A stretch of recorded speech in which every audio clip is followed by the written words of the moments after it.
Hi అండి అందరికీ. ఈరోజు నేనైతే ఆలూ పూరి ప్రిపేర్ చేస్తున్నానండి. నాకైతే ఒక సిస్టర్ కామెంట్ పెట్టిందనమాట, అక్క ఆలూ పూరి ఎలా ప్రిపేర్ చేయాలో చూపించండి అని. అందుకని ఈరోజు నేనైతే ఆలూ పూరి ప్రిపేర్ చేస్తున్నానండి. ఇక్కడైతే ముందుగా బంగాళదుంపలు కట్ చేసి స్టవ్ మీద అయితే పెట్టేశానండి. ఈలోపు అవి ఉడికేలోపు మనం ఇక్కడ పిండి కలిపేసుకుందాం రండి. ఇదిగో నేనైతే ఒక బౌల్లోకి గోధుమ పిండి తీసుకొని దాంట్లో కొంచెం సాల్ట్, ఉప్పు వేసి ఇదిగోండి ఈ విధంగా అయితే కలిపేశాను. అచ్చం చపాతీలకు కలిపినట్టే నేనైతే ఇక్కడ పూరికి కూడా కలిపేశానండి. ఇదిగోండి ఇక్కడ మూత పెట్టేసి కొంచెం పిండి నాననిద్దామండి. ఈలోపు కర్రీ ప్రాసెస్ చూపిస్తానండి. ఇదిగోండి ఇక్కడ నేను చూపిస్తున్నాను కదండి, ఉడికించిన బంగాళదుంపలు సన్నగా తరిగానండి.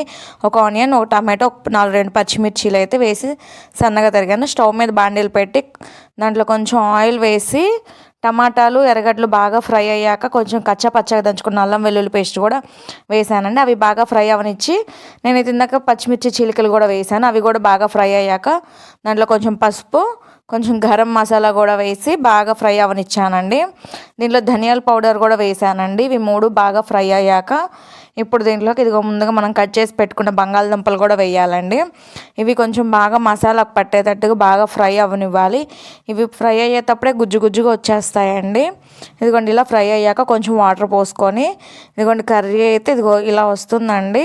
ఇప్పుడు మీరు ఎంతైతే కారం తింటారో అంత వేయండి. నేనైతే ఇక్కడ 1 స్పూన్ వేసానండి.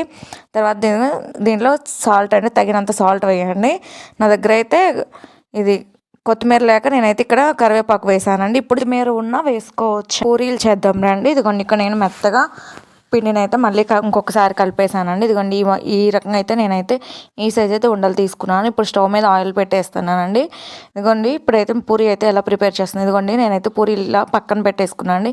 ఫస్ట్ చేసి ఇదిగోండి ఇలా ఆయిల్ బాగా వేడున్నప్పుడు మాత్రమే పూరి వేయాలండి. అప్పుడే పూరి బాగా పొంగుతుంది. ఇదిగోండి నేనైతే పూరి అయితే ఇలా పొంగనిచ్చాను. ఇది సెకండ్ బ్యాచ్ అండి. చూడండి సెకండ్ బ్యాచ్ కూడా నేను అలా ఒక పేపర్ మీద వేసుకొని త్వరగా అయిపోతుంది. పూరీలు అయితే ఎంత బాగా వచ్చాయో చూడండి, ఎంత మెత్తగా. కొంతమంది పూరీలు చేస్తే కరకరం అంటాయంటండి, నాకైతే మెత్తగా వచ్చాయి పూరీలు. ఇలా మీరు కూడా ఒకసారి ట్రై చేయండి.